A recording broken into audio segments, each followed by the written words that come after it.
غږو مینوالو السلام علیکم. ستړي مشئ او د مورې تمې په زړه کې د ناول د 14مې برخې په وړاندې کولو سره ستاسې په چوپړ کې یم. هیله ده ملتیا مو وکړئ.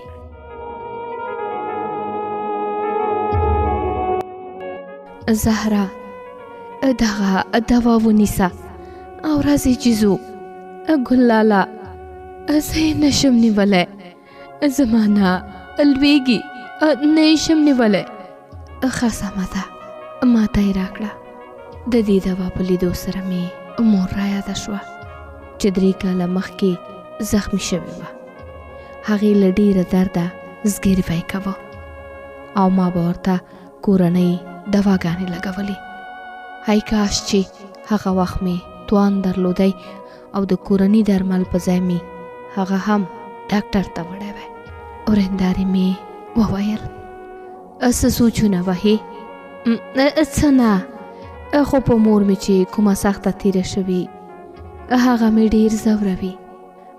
الله پاک دې هغه وبخي او تا ته دې صبر درکړي. د زړه صبر درته غواړم وروره. آمین. مننه ورندارې. کور ته چې ورسېدو په کټ کې پرېوتم. د مور په تیرو یادونو کې ډوب شوم. د همدې سره شپه راغله او ویده شوم. شپه تیره شوه. سهار وختي د مور قبر ته ورغلم. تلاوت مې وکړ او دواړه لاسونه مې لپه کړل. دعا مې ورته وکړه. له هدیرې پاڅېدم. ښي لوري ته مې د نور احمد کاکا باغ و. دا هغه سړی و چې مورجانه مې غوښتل د ده لمسۍ ما ته وغواړي. هغه لګیا و په پټي کې خشابه کوله. تر څنګ یې ودرېدم. السلام علیکم نور احمد کاکا. ښه هغه رمبی کېښود او راته یې وویل وعلیکم السلام زویا، په خیر راغلی. ژوندی اوسې کاکا جانه. راځه کنه، څنګه دې پیښه وکړه؟ کاکا جانه غواړم له تا یوه پوښتنه وکړم. مهرباني وکړه زویا. څه وایي؟ مهرباني. ستونزې مې ډېرې دي. که مکتب وایم نو پور را باندې ډېرېږي او که پولیسو ته لاړ شم نو کېدای شي ژوند مې ښه شي. راشه زما په څنګ کې کښېنه. ښه کاکا جانه. دغه دی راغلم. په څوم صنف کې؟ په 11 کې. هغه یوه کیسه شروع کړه. دغه د غنمو فصل ته دې پام دی؟ هو. د دې په کرلو کې څومره زیار کېږي؟ ډېر زیات.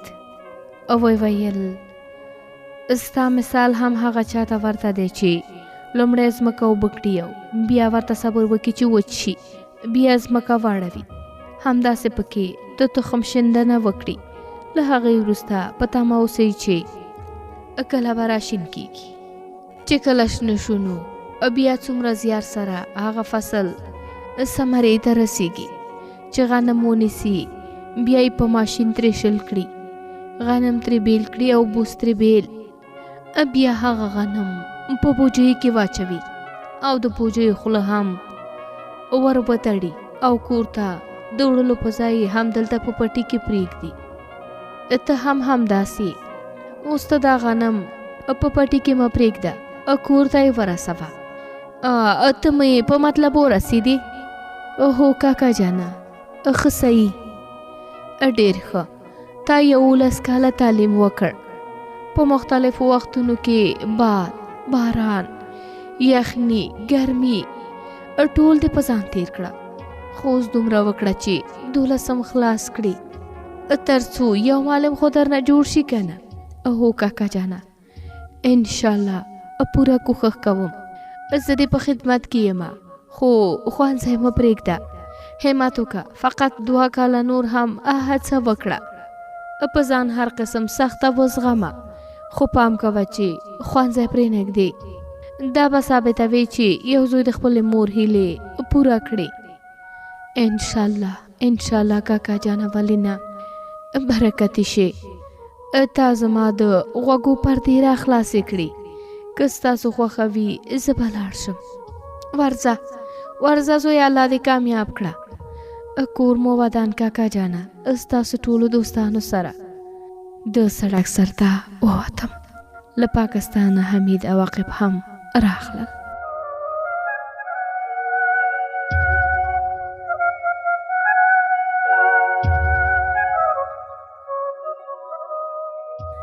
ستړي موشي مو سره وکړه. یوه اونۍ هم دلته و. بیا ټوله کورنۍ کابل ته لاړو. پور را باندې زیات و. 2 میاشتې مو کابل کې تېرې کړې. وروسته له هغې د جمعې سهار و. پلار مو په کټ کې ناست و. موږ 3 واړه هم مخامخ لاندې په توشک ناست و. د حمید او عاقب ماشومان هم راغلل. چای مو سره وڅکلو. حمید ته یې وویل لالا 4 نیمه امتحانونه مې سبا شروع کیږي. زه باید لاړ شم تر څو محروم پاتې نشم. هغه وویل ګوره وروره، موږ خپلو کې ستا د مکتب په باره کې سوچ کړی دی. په موږ پور زیات دی. بس ته له ښوونځي تېر شه. څه؟ لالا ته جدي؟ هو، دا زموږ آخري فیصله ده او ښه به دا وي چې له تعلیمه لاس واخلي. که نه نو کور او کالي به سره بېلوو او پور هم تقسیموو. دوی ملامته نه وو. د دوی ماشومانو داسې ویل چې زموږ خاوندان د کار کوي او دی به تعلیم کوي. ولې؟ حمید وویل زموږ زندگی خرابه شوې. ستا دې هم ورپسې شي. څه زموږ نه خو زیات نه یې که نه وروره؟ په زړه مې د خنجر وار وشو. خو دومره مې وویل چې زما نور څوک دي؟ پلار مو په هغه حال دی او مور مو هم نشته. که تاسو ما سره مرسته ونه کړئ دا ورورولي به ښې پایلې ونه لري. او دا هم واوره چې لاس چې مات شي نو خپل غاړې ته پرېوځي. کیدای شي ستاسو د راتلونکي نسل خدمتګار واوسم. که تعلیم ونه کړم نو زموږ راتلونکی به څنګه وي؟ آیا تاسو غواړئ چې اولاد مو هم بې تعلیمه شي؟ آیا په هغوی هم د خښتو کار کوئ؟ ګوره لالا، پوهېږم ځواب به دې نه وي. زه هم په زړه کې د مورجانې هیلې لرم او انشاءالله په هر حال کې به یې پوره کوم. حمید لالا، مور خو نشته، پلار نه به څه ګیله وکړو. ارمان لالا هم غوښتل چې تعلیم را باندې وکړي. هغه هم په نیمه لار کې پرېښودو. تر یوه حده تا خپله هڅه وکړه. زه دې په ښوونځي کې شامل کړم. اوس چې نصیب د بېلتون دیوال درولی، دا دیوال وغورځوه او په نیمه لار کې مې مه پرېږده. زه به دې یو ورځ ضرور په کار شم. ما ته د تلو اجازه راکړه. حمید او عاقب مخ راڅخه واړوه او چپ په خوله د باندې ووتل. په سترګو کې مې د بېوسۍ اوښکې راغلې. په چاودو لاسو مې اوښکې پاکې کړې. د هغوی ماشومانو ولیدم. له درده ورته مسکی غوندې شوم. دا اوښکې هم په خپل اختیار کې وي چې هر کله یې خوښه شي نو د سترګو بهیږي. شونډې مې په رپېدو شوې. ګیله مې خولې ته راغله. په ژړغوني غږ مې وویل مورې، ولې دې تادي وکړه؟ ولې مورې ولې؟ مازدیګر بیا لاړم د حمید څنګ ته. هغه د خاورې په موړه ناست و. په ویښتو مې لاس تیر کړ. خوله مې نور نه جوړېده خو بیا هم ورته لګیا شو. لالا، صرف یوه اونۍ اجازه راکړه، بله اونۍ بېرته راځم. شپه ورځ به در سره کار وکړم. ویل ښه سمه ده، خو صرف یوه اونۍ. هو بس یوه اونۍ.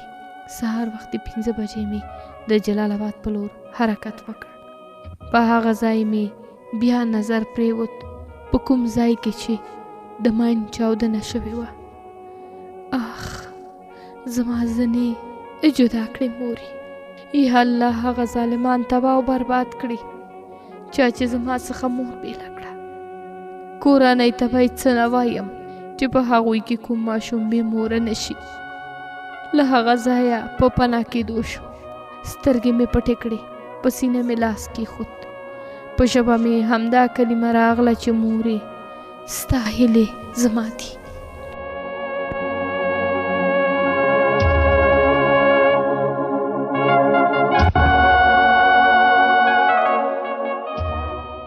کله چې ورسېدم 2 بجې وې. له موټره ښکته شو. سر مې لکه غر را باندې دروند و. پښې مې میږي میږي کېدې. لومړی مې د مور زیارت کول غوښتل. قبر ته یې نږدې شوم. شناخته مې ورته ښکل کړه. 3 جملې مې ورته وویلې. مورې، الله تعالی دې وواړه جنتونه په نصیب کړه. ته مې ویاړ او حوصله یې. نن مې امتحان دی، ما مه هېروه. غږ را باندې وشو. مخ مې چې واړه صنفي مې و. ستړي مشي مو سره وکړه. هغه وویل 2 امتحانونه درنه تیر شو. لومړی د هغوی د استادانو پوښتنه وکړه چې کورونه یې تقریبا 500 متره لرې دي او 9 بجې بل امتحان دی، راځه بیا. مننه ورور مې، ته ورځه، زه هم درځم. هوډ مې وکړ چې د استادانو کورونو ته ورشم، خو له نیکه مرغه لاره لنډه شوه. هغوی وحدت کاکا سره په باغ کې چای څښه. ورنږدې شوم.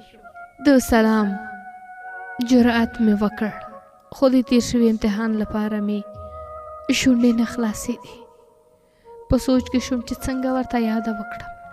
هغوی راته وویل ته له غیر حاضرینو څخه یې که نه؟ هو استاده، ستاسې د مور لپاره ډېر خفه یو. الله دې وبخي. اوس مو پلار څنګه دی؟ الحمدلله استاده، هغه ښه دی. په زړه کې مې د تیر امتحان سودا وه. بختیاري وکړه. د هغوی مې تل احترام کاوه ځکه چې ما ته ګران وو.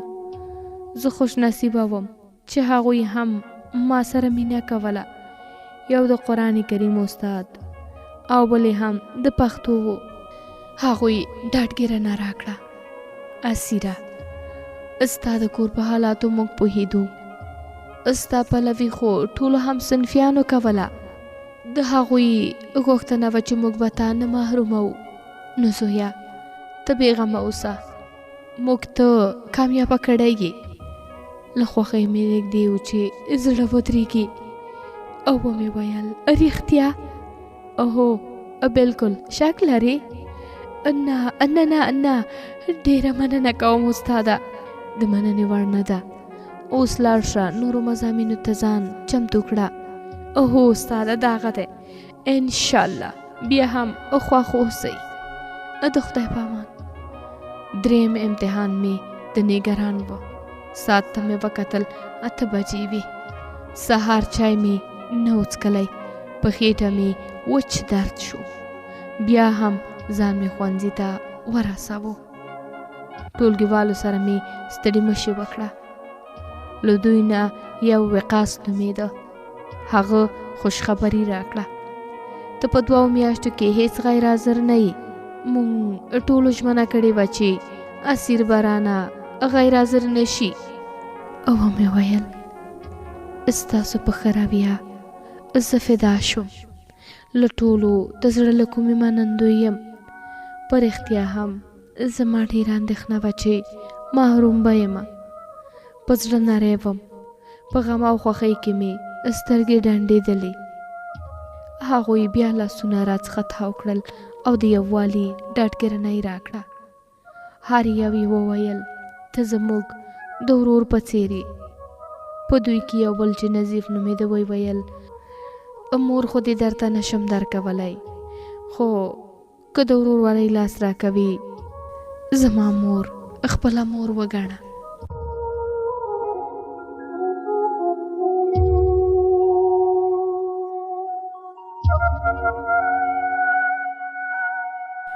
کلک مې سینې پورې ونیوه. اوهو، زما هم ورورې، تاسې خو نن زه حیران کړم. زما د مور هیلې مو پوره کړې. هغه مو راته ژوندی کړه. مننه ورونو. زما لپاره هم دومره بس نه کوي چې ستاسو په څېر خواږه هم صنفیان لرم. د د پښتو امتحان و. استاد مو راغی. ستړي مشي را سره وکړه. استاد مو د مور په هکله یو څو ښکلې خبرې وکړې. په خبرو کې داسې تاثیر و چې کله مې په سترګو کې اوښکې راغلې، هیڅ په ځان پوه نه شو. استاد وویل ولې څه وشو چې ژاړې؟ نه استاده، دا خو د خوښۍ اوښکې دي. ستاسو په خبرو کې غرق ننوتی وم، ډوب وم. سترګو بیا زما کله منله؟ هغه خو د زړګي مني که نه، نو د اوښکو خپل اختیار دی چې کله وغواړي نو بهیږي. رښتیا دي زویه. هله پاڼه در واخله او ازموینې ته چمتو شه. ازموینه په خیر تېره شوه. کور ته لاړم. د ور قلف مې خلاص کړ. چپراسونه یې زنګ نیولي وه. په ټېل وهلو سره دروازه وچونګېده. په حویلۍ کې چوپه چوپتیا خوره وه. کتابونه مې په لاس کې وو او درۍ مې لټوله. په اشپزخانه کې مې پیدا کړه. ډېرې دوړې پې پرتې وې چې څنډه مې وهله، غبار مې ستوني ته ننوتل. په ټوخېدو شوم. د ډېر ټوخي له امله مې دیوال ونیوه چې سترګې مې رڼې کړې. په ګوشکو مې نظر ولګېده. تېر وختونه مې را په یاد شول. په زړه یې سوری سوری کړم.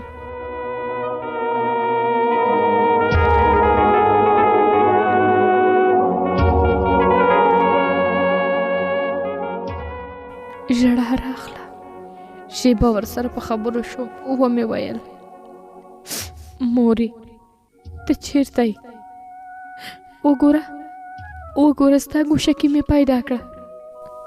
اخ وبخه مورې، ته خو هدیره کې. درځم څنګ ته دې. هدیرې ته ورغلم. په څنګ کې کېناستم او په ژړغوني غږ مې له هغې سره خبرې کولې. یو لاروی سړی راغی. ویې ویل وای زویه زړه مه خوره، هغه اوس نشته. هغې ته یوازې دعاګانې کوه بس. په داسې کار سره ورته تکلیف مه ورکوه. آیا ته غواړې چې مور دې په تکلیف شي؟ سر مې د نه په بڼه وښوراوه. بیا نو پورته شه، نفلونه او دعاګانې ورته کوه. هله پاڅېږه نو. سړی لاړ او ګوشکیانې مې د خبر تر څنګ ښخې کړې. ومې ویل مورې زه نه غواړم چې ته په تکلیف کې شي، ځکه چې ته تل له ما سره یې. کور ته لاړم. تقسیم اوقات مې وکتو. د فزیک امتحان و. د کتاب په لوستو مې پیل وکړ. ناوخته و، وږی وم.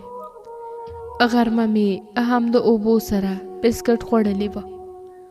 اوس نو وچه ډوډۍ له کومه کړم؟ زړه مې بد کېده. سړک غاړې ته ووتم چې ځان ته څه واخلم. دوکانونه و، هغه هم بند و. ناهیلې بېرته خونې ته راغلم.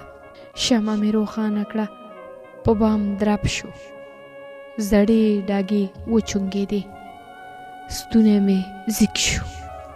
خدایه خیر، زه خو بلکل یوازې یم. دا بله څه وي؟ ورو ورو مې بام ته سر ورښکاره کړ.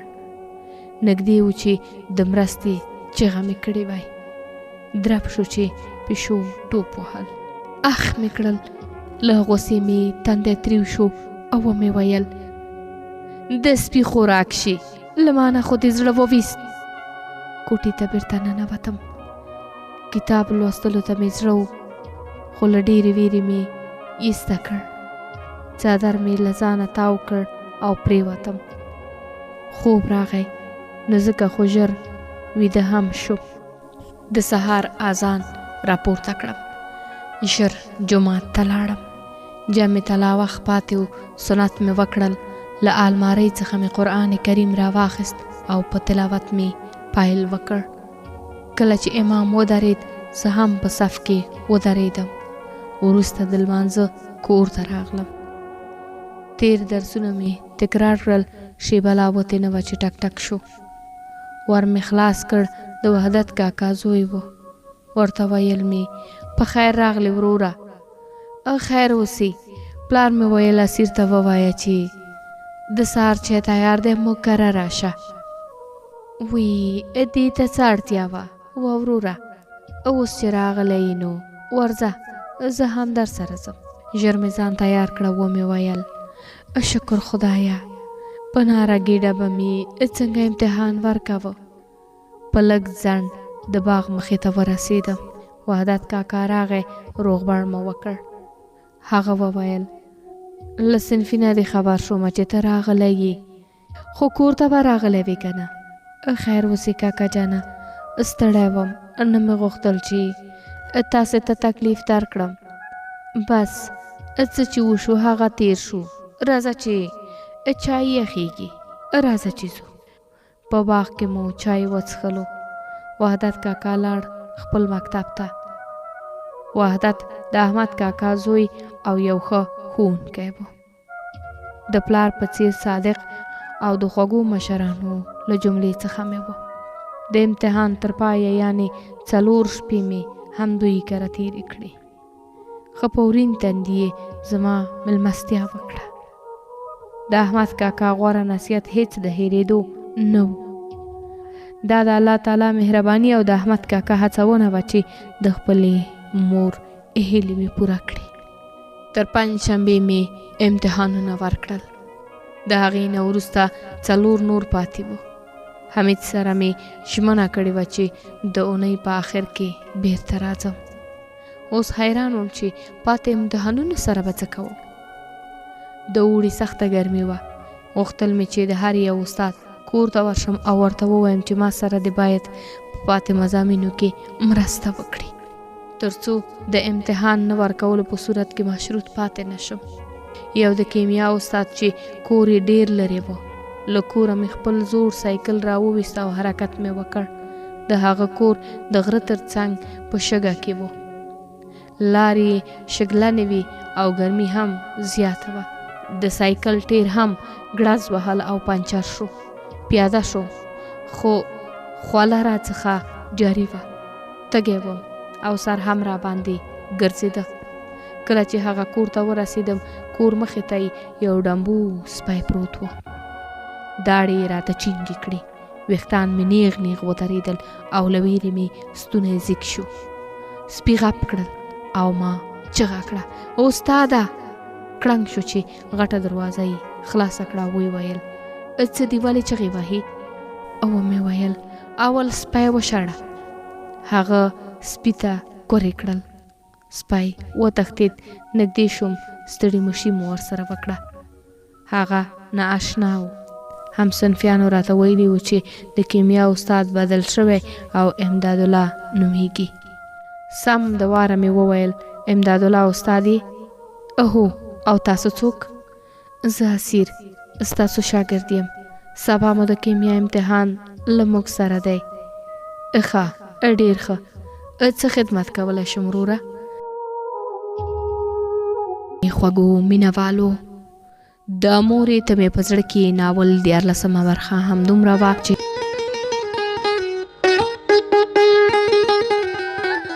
قدرمنو مینهوالو، د پاتې برخې اورېدلو لپاره زموږ یوټیوب چینل ضرور سبسکرایب کړئ او هغه د بیل یا زنګ بټنه هم وکاږئ ترڅو پاتې برخې یا هم تازه ویډیوګانې تاسې ته په سکرین ښکاره شي. د واتس اپ چینل فالو کولو لپاره په ډسکرپشن کې لینک پروت دی، هغه فالو کړئ او یا هم په لومړي کامنټ کې فالو کړئ.